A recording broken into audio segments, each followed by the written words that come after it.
আজ ভোরবেলা আবারও ইসরায়েলের কেন্দ্রীয় অঞ্চলে ক্ষেপণাস্ত্র হামলা চালিয়েছে ইরান। হামলার পর হোলেনে অগ্নিকাণ্ডের ঘটনা ঘটেছে।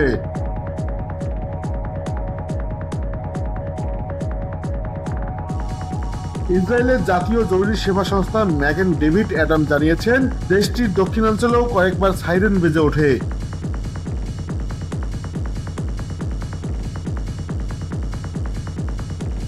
এক ইসরায়েলি সামরিক কর্মকর্তা জানান, ইরান 5টি ব্যালিস্টিক ক্ষেপণাস্ত্র ছুড়েছে, তবে এখন পর্যন্ত কোনো ক্ষেপণাস্ত্র সরাসরি আঘাতের প্রমাণ পাওয়া যায়নি।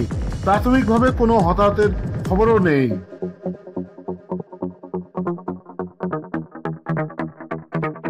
জরুরি সেবা সংস্থাটি একাধিক ছবি প্রকাশ করে, যেখানে ইসরায়েলের কেন্দ্রীয় অঞ্চলের একটি বহুতল আবাসিক ভবনের ছাদে আগুন জ্বলতে দেখা গেছে।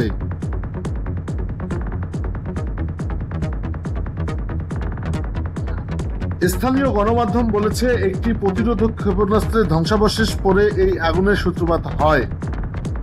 এদিকে ইরানে ইসরায়েলের পাল্টা হামলায় রয়েছে ইরানের ইস্পাহান শহরও, যেখানে অবস্থিত ইরানের একটি গুরুত্বপূর্ণ পারমাণবিক গবেষণা কেন্দ্র। চলমান যুদ্ধের মধ্যে ইরানের ক্ষেপণাস্ত্র হামলার ফলে ইসরায়েলের প্রতিদিন আনুমানিক $200 বিলিয়ন খরচ হচ্ছে, যার ফলে দেশটিতে অর্থনৈতিক বিপর্যয় ও প্রতিরক্ষা ব্যয়ের চাপ দ্রুত বেড়ে চলছে, এমনটাই জানিয়েছে পশ্চিমা ও ইসরায়েলি সংবাদ মাধ্যমগুলো। ওয়াল স্ট্রিট জার্নালের এক প্রতিবেদনে বলা হয়েছে, ইরানের সঙ্গে সংঘাত তীব্রতর হওয়ায় ইসরায়েল আর্থিকভাবে ব্যাপক চাপে পড়েছে এবং প্রতিদিনের খরচ পৌঁছেছে প্রায় কয়েকশো মিলিয়ন ডলারে।